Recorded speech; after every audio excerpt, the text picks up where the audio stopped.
Hey everybody, Hello. welcome back. We're going to talk about ladder logic now. Yeah, this is going to be the primary programming language that we're using this quarter.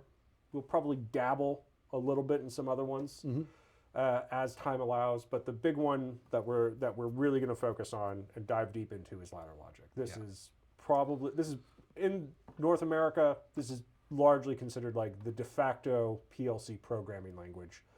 I think 9 times out of 10. There will be experts who've gotten really geeky, who've gotten into structured text or other programming development environments. It's 9 times out of 10. It's still ladder logic, and it's probably going to continue to be For the next 10 years, maybe. 10, 15 years. 15 years. Like, Who knows? People say it'll change in 10 years. So I'm going to say it's actually going to change in 20. Yeah. Because that's like industry is slow to adopt these types of change, these big kind of. A lot of sea it is change. dependent upon like when people retire. Yeah, a lot of know. it's dependent on when people retire and also like how the ecosystem around how people learn this stuff changes as well. And that's like, it's not. The other thing is that it's a good visual language because it allows you to really visualize what's happening with a physical system that is where you need to be much more concerned about safety than just kind of debugging something that's software operating for software's sake. Yes, and this is, and so ladder logic from this perspective, I think is probably like the lowest hanging fruit on the tree to get into PLC programming, but it's also the one that's most likely to land you a job. I think at the end of the day as well. So really quickly, we're going to talk a little bit about before times of PLCs and how we got to ladder logic because it's tied directly to how we used to control factories in the past. So before PLCs existed, we controlled things with systems like you see on the slide here, where you have a giant panel of all of these different devices. And then the beautiful thing about this panel is it doesn't show you the mess of cables that's on the backside. This is a very neat one. This is very neat, but essentially it's just a bunch of relays. Yeah. And so, in essence, ladder logic was developed as a way to format essentially a series of logic gates that will yield a result off of a machine. Yeah, and the way that these types of panels and their functionality were documented. So when you were a technician that had to interact with one of these, you would refer to a piece of documentation called a ladder diagram that kind of basically described to you a simplified circuit that showed you like what things would, like when certain things were true, like certain contacts were closed, for example, a specific output would turn on. And so ladder logic is kind of like derived from this. So we're going to be kind of formally drawing an example here. Here is an example of a very simplified kind of like ladder diagram that you might see if you were to crack open an old piece of documentation for a machine that's not PLC controlled. And the reason why it's structured this way is that it's basically you have essentially your positive bus on the left and your ground on the right. Yeah.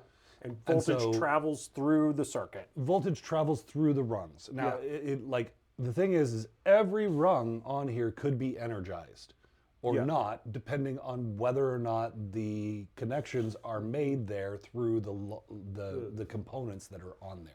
And you'll notice that this is essentially a series of parallel rungs. This is like a parallel relationship at like the macro scale when we're dealing with these ladder diagrams. And we have components that are derived in series, that are tied in series or in parallel to each other relative to specific rungs.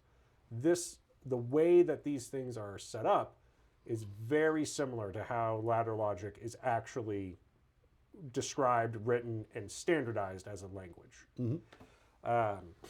And so you'll recognize actually from, if you've done like 2-wire control. Yeah, 2 and 3 wire control, you'll recognize, actually 3-wire control is essentially what's going on there on the top rung. You have your start button and your stop button. and then you have this control relay, and then that control relay latches it on so you can let off the start button. Right. So this is the ladder diagram version of three-wire control. And so this was a way that you could describe machine behavior or the expected machine behavior of a system in a visual way that was easy to parse when you had a very complex system that had hundreds or if not thousands of relays interacting with each other. This was a way that they standardized how to document this. And this is, everybody was trained on this initially, and when PLCs became a thing, we needed a way to take that knowledge base and move it forward into like so that they could program PLCs and without having to go through extensive amounts of retraining. They could rely on... Yeah, because when the PLC came about, we're talking about the very beginnings of computer language. We're talking about things like Pascal and COBOL and BASIC. Assembly. You know, and what they did with these programming environments for PLCs is that they used this as an overlay to those languages underneath. Yes. And so when we look at modern ladder logic, it's going to look very similar to this. Yep. This is just essentially points that we just described. Circuits are in parallel. We have power rails. L1 and N is when you're looking at this typically on ladder diagrams, but it's going to be positive voltage on one side, negative on the other. One thing to keep in mind is that typically when we're looking at ladder diagrams is that rungs terminate typically in a single output. Sometimes you have parallel outputs, but it's not very often. It's not very often, and you've got to have a good reason to do it. You have to have a really good reason to do it. And you should really strive to only have One output. Each physical output that you've got on your PLC should only really appear once or twice In your entire program. in your entire program. You don't want it to be confused as to when it turns on and when it turns off. And this comes back to how the scan cycle works and how the logic is evaluated during that step of the scan cycle. And we'll get into that in more detail as we go through the quarter, but we'll talk about it a little bit more detail here as well. When we're looking at this from a kind of a little bit more detailed perspective, this slide is here for you guys to reference back to, but what it's doing is it's correlating a ladder diagram to the corresponding PLC logic that you will see and to the actual kind of like logic gates that are represented here. So when we guys, when we're looking at these types of things, keep in mind that we build logic gates through the associations of like individual logic instructions in ladder logic. We'll look at some detailed examples as we go. And when we get into like how the instructions actually work. The reason that we're doing this though, or the reason that we care about this is that and why PLCs are awesome is that they simplify things a great deal when it comes to the wiring and when it comes to the logical control of a system. Also from a troubleshooting perspective. They just make things simpler and easier to do. Well, yeah, like rather than rewiring a whole bunch of relays to change the function of the system, all we have to do is rewrite the program. We don't have to rewire anything. All of those assets are still wired in. You know, maybe you need to change a label on a button because you've changed its functionality, but you don't have to rewire it. You don't have to rewire it. And you can see, like, if we look at the line diagram to the left versus the PLC wiring diagram to the right at the bottom half of this slide, you can see that it's vastly simplified in terms of like what you're actually responsible for wiring. And once you've done this, as long as these components don't fail, you never have to come back to this, ever. Yeah. It just, if you need to change how the system behaves, you change the program. You don't need to change the wiring. Yeah, unless you're adding a component, and then that's just adding that component. Yeah. Okay, so let's talk specifics about ladder logic and how this kind of like gets interpreted from the from like kind of like the program level when this is running in, when we're at the logic stage of the scan cycle. So ladder logic is going to start being evaluated left to right, top to bottom. This relationship is going to, we need to keep in mind that all of this happens at one stage in the scan cycle.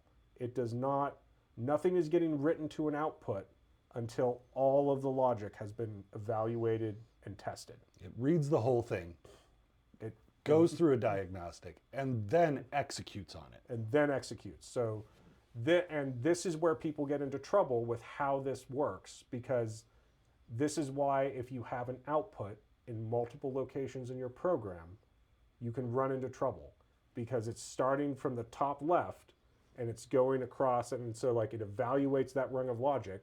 So let's say hypothetically, our first rung of logic, we have this internal variable used on rung 3 down at the bottom, where output 2 typically is listed right here.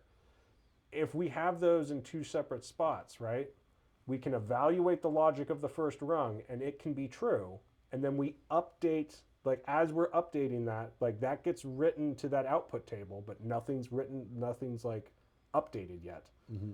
And then we keep marching down, and then we're down at rung 3 again, and now that rung is evaluating false, and the same output variable is now a 0. Yeah.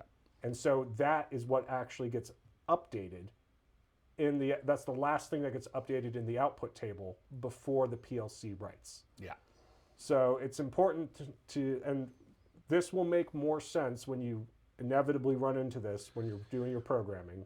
Essentially, like if you think about it, like it's going to read it line by line, left to right, but it's going to read the whole story before it turns any of the switches. So if your story says turn the light on and then it says turn the light off, the last thing it's going to thing it's going to read is turn the light off. And if the light's already off, it's never going to turn it on and then turn it off again. Yeah, that's not going to happen. So this is why you really want to only have each output, each physical output on there only once if you're doing it like this with an open or constant one. Yeah.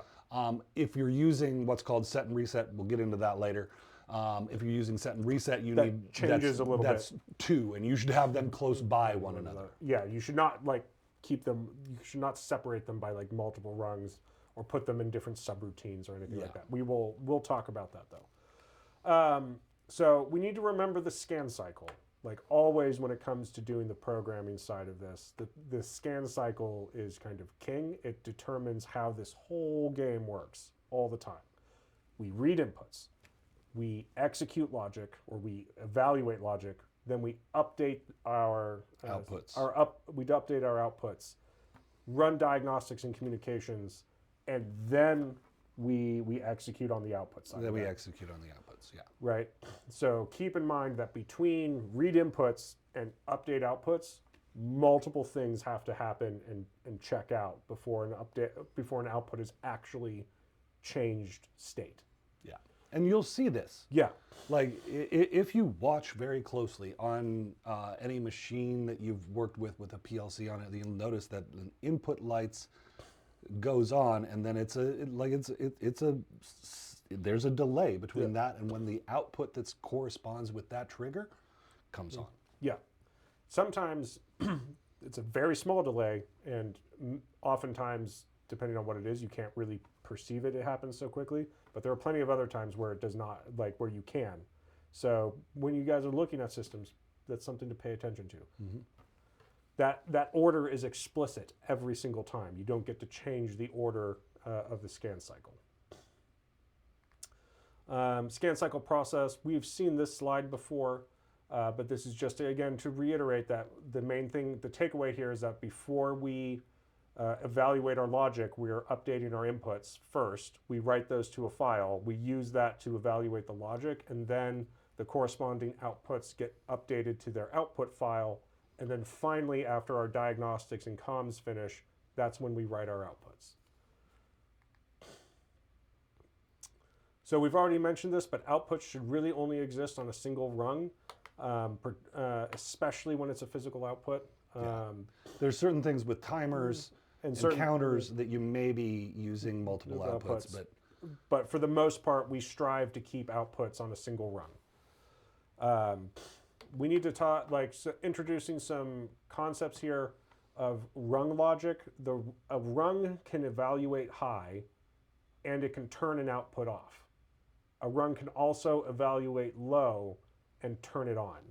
And that's dependent on both the type of output instruction that we're using and the logic that we're running on that rung. So we have our instructions on the left and our output instructions on the right.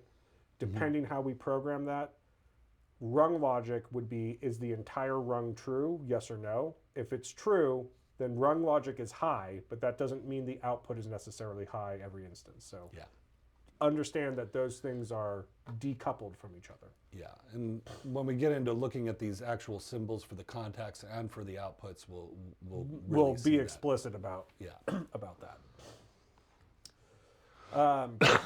Which we're doing now, apparently. Okay. Hey. It's almost like I thought about this. Yeah, it's almost like we thought about this. So basic instructions. These would be logic instructions in terms of the most kind of fundamental ladder logic instruction that you use. A normally open contact or normally closed contact instruction. Couple caveats about the language that we use here. This is not not everybody refers to these as the same terminology. Yeah, they will sometimes use examine if closed for normally open, and examine if open for normally closed. So, and the reason for that, that's just a mouthful. I don't particularly like using it. I prefer normally open and normally closed, but you have to do a little bit of mental acrobatics to make sure you don't get confused, because this does not refer to how that physical input is wired. It is entirely separate. It is entirely separate, because you can choose to do one thing if that switch is sending voltage. Yeah. And you can choose to do another thing if that switch is not sending voltage. And so the way that you use these is you use the normally open if you want it to become true when it's sending voltage. Yeah. And you use the normally closed will evaluate as true when there is no voltage. When there is no voltage. And the thing to keep in mind here is that the thing that we care about, to really emphasize this, is that we care about the presence of voltage at the specific pin. Mm-hmm. And so if we tie one of these instructions to input 0.0 on a PLC, and we say that it's a normally closed button on the input, and we have a normally open instruction on the logic, and we have a 24-volt signal, that logic will be closed or will evaluate true by default from the behavior of that input pin. Yeah. It's important to understand that when you're writing the logic, if you have a normally closed button, you do not need to also use a normally closed input. This is not this is logic. This is not a wiring diagram. Yeah. It is totally divorced from how that actual switch is operated. Yeah. This is logic. This is voltage signal at the pin and forward of that into the PLC. Now, in all practicality here, all of that we just said is going to not sink in until you get into the program. And really the largest consequence of this when you're first starting out is you're going to spend an awful lot of time going, oh, wait, I need the opposite of that to be true. So I need to change this one from a normally closed to a normally open, or vice versa. Yeah. And so you're going to wind up doing that a lot until you get a hang of separating those two things in your head. But just keep in mind, that's what is needed. You need to separate the two things in your head. Because when we're dealing with program logic, we're no longer really dealing with the physical world. We're dealing with, is something a 1 or a 0? Yeah. So this kind of shows how ladder logic can be evaluated. So we can have multiple inputs that all correspond to a single output. And when we're looking at this, the conditions that we the conditions that we program are assembled in a way that looks exactly like this, where we have We have 3 normally open contacts. 2 of them are in series, and so we can see that condition 1 and condition 2, they are not both true, so there's not a valid logical path to the output on that rung. But condition 3 is also true, and it provides a parallel connection, and it bypasses condition 2, and so we get to the output through that path. And relating this back to the previous logic gate discussion, this one would be a statement of condition 1 and condition 2, or condition 3 on its own. Yeah. And that brings us to kind of our discussion on like the first, tying this back to logic gates themselves. When we're programming in ladder logic, we formally construct logic gates with these instructions. There are some variations on these instructions. We're looking at 2 very simple examples here. The AND gate and the OR gate, but the relationships are essentially, is something in series or is something in parallel? If something is in series, all of those conditions are a requirement before the output can come on. If something is in parallel, any of those conditions can be true for the output to turn on. And so, really, for AND and OR, you program this way. Yeah. If it's any more complex as far as a logic gate is concerned, you can also pull those into ladder logic and use those. Yeah, those can be represented as functions and function blocks that you use in your ladder diagram, and there will be examples of that throughout the quarter. But yes, Jason is certainly correct that if you're using them like a not and or an XOR or an XOR, you could program them with these instructions. It gets cumbersome. It gets cumbersome, and it makes it difficult to read at the end of the day as well. Yeah. So we typically default to using the simplified or the pre-baked logic gates. Yeah. But that kind of like that's the end of our little interlude into our overview of ladder logic as a language. You guys are going to get a lot of practice with this throughout the quarter. It's just going to take a lot of practice.